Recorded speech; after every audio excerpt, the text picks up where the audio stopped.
Welcome back to At the Bluff. I'm Brett, and today I am changing out some irrigation heads that we noticed were messing up.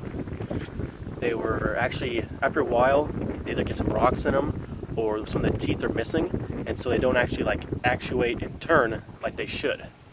And so this one right here was watering and soaking this warning track material. And so I found the head, it's right here. So I'm going to go ahead and dig it up and show you guys how you fix them. First off, I just have a Rainbird Falcon 6504 partial circle, which is what that symbol down there means. They come with either partial circles or full circles. Full circles are what you use in the middle areas of turf that'll spin continuously in a circle over and over. These, they'll start on one side, they're left justified, which I'll tell you more about in a second. They start on the left and they'll do an arc, they'll hit that right stop, and then they'll go back. And they'll just do that back and forth as long as you have them set for. So you need a shovel. I usually like using these all steel ones that have a really nice real nice edge on them. And then channel locks or pipe wrenches. I generally like using a channel lock more than anything. There's a lot easier to use in my opinion. So I'll go ahead and dig this hole. You want to make sure you have enough room away from the head so you actually can get your hands in there and do some work. I'm going to sit you guys down and I'll get this hole digged. And I just realized I said get this hole digged instead of dug. I promise I do know common English. So here I've got this hole ready. So now you just want to get your grass kind of wiggled out of it, making sure you keep the orientation correct to the hole so you know how to put it back perfectly. So you want to go ahead and get some more of this dirt out of here so you can get in there and work. Sometimes if I know I got a big problem and I want to put a lot of dirt out, I'll put like a trash bag down or a piece of plywood to keep from this dirt from getting lost in all the grass. For this one, it's alright, it's not a whole lot. But as you can see, this head is missing its rubber topper.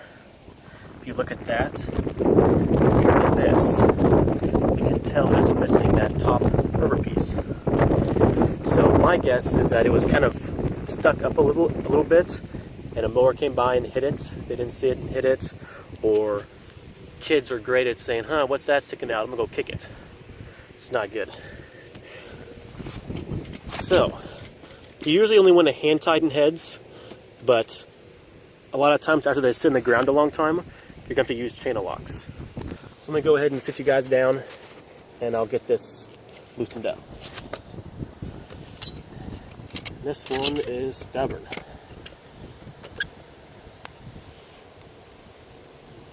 There she goes.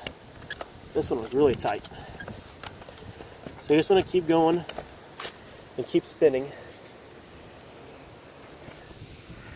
until it is completely loose.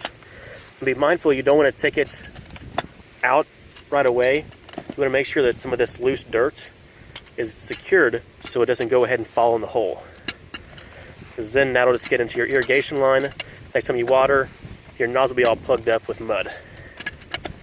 And then you'll be out here digging up the same hole and cleaning out your nozzle or taking the guts out. Which, the least amount of soil absorption, the better. So she should be right about there now. Go ahead and wiggle it out. And you can see the swing joint down there. So that's all that goes into is this is a female thread and the swing joint has a male thread. So go ahead and push that back in there. And I'm just going to hand tighten this one. I'm going to need 2 hands to do so. Well, I couldn't really get to it, and so I cheated and used the channel locks a little bit. But that's alright. So, as I said, these are left justified. So that's to the left, and it's pointing at the grass. And it circles this way towards the warning track, and then back around. So that's backwards. So we're going to want to pick this up and twist it, if I can get a hold of it. Alright. you're going to want to grab that bottom part and twist it left until you get to where you want to stop and let it go. So right now, it's pointing right there. I might want to go just a little bit more. Alright, so now it's pointing towards the warning track just a little bit. Spin it right, and it's stopping just before the foul line. So I want to go ahead and open that up a little bit more, and that is what these Rainbird keys are for. They're for opening this up and putting your nozzles in, which I already put a number 10 nozzle in, and they're for this little, that part circle emblem I was talking about earlier. If you can see it, it's telling you counterclockwise opens it up and clockwise closes it. And I want to open it up a little bit more. So stick your screwdriver in there, and then you can hear it clicking. So I'm just going to turn it a little bit open more. And that actually looks pretty good. Spin it back to the left, make sure that still looks good. And I think we're all set. So now you want to go ahead and start putting your dirt back in. You want to make sure you kind of tamp it down as you go so you don't have a lot of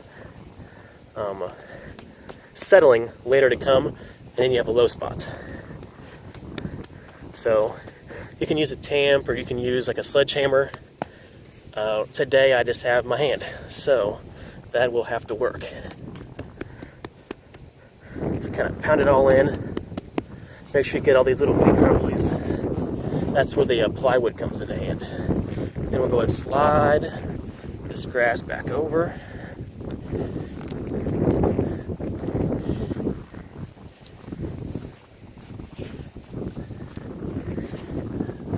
I'm thinking I'm off just one.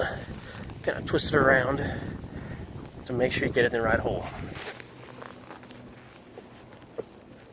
I definitely need to work on getting either some kind of a mount, like a chest mount, to where I don't have to sit you guys down all the time.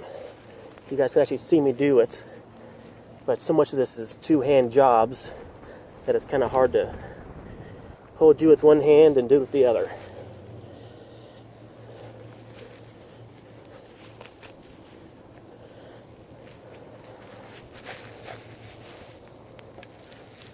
Alright, so I got her back in the ground, and now I'm just going to kind of tape it down with my foot.